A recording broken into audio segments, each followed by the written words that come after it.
it's Ms. Candy Blog, where candy is always in vogue, and so that you stay in the know, maybe you want to go ahead and click a little button and hit subscribe. Somebody told me that Willem wouldn't like that, so okay, I don't want to hurt anybody's feelings or make anybody mad, but go ahead if you want. It's up to you. So, this week on RuPaul's Drag Race RuVealed, we got to see, according to my big pink book, RuCo's Empire. And this was a takeoff on the show Empire on Fox. Now, this particular show was mired in controversy. I don't know if you're aware of that. And I heard, the commentaries from pop cultural people in the know who write and do commentary that this show was racist, that RuPaul's Drag Race was racist. So that wasn't my intent going in. But watching the show this week, the pop-ups, the commentary were kind of echoing or mocking. I don't know. I don't know what the producers are trying to do here. Maybe they're trying to poke fun at all of those political satirists and pop cultural commentators, but there were some pretty racy comments here in the comments.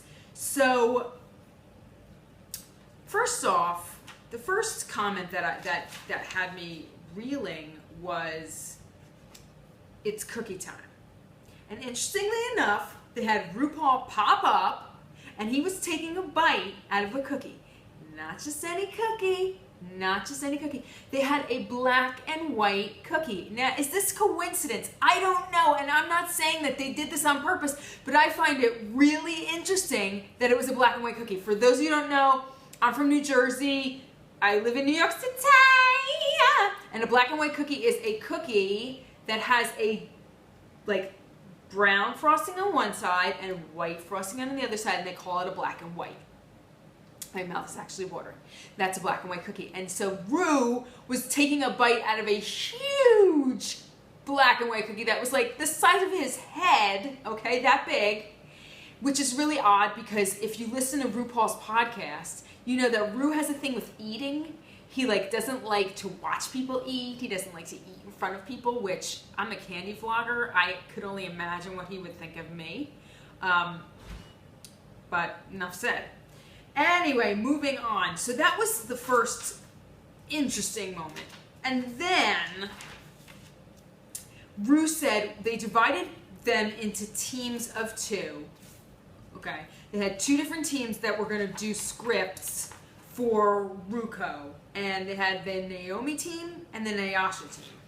And Ru said about Naomi's team, when Naomi's team came on screen, this team actually has black people. So, again, were the producers doing this on purpose? I don't know.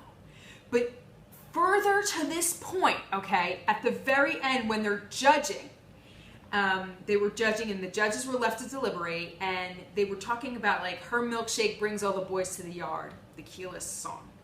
And Carson made a comment that it was her boyfriend, her cookie brings all the boys to the yard. And the pop-up was of Ru, and it said, "Keep up, Whitey." Now, okay, I'm Caucasian, I wasn't offended, so I'm not gonna get into I'm offended and it's the whole thing. But again, what are they doing here? Are they poking fun? Or are they making a statement? I like to think they're poking fun. Okay, that's what I want to think, but you're going to think whatever you want to think about me thinking that. So, whatever with that. Anyway, I hope you found this interesting and enlightening. I found it to be an interesting week. What'll happen next week? Who knows? Will you watch? Are you watching? I don't know. Let me know in the comments below. Candy kisses. I'll hope to talk to you soon. Have fun. Stay sweet. Bye.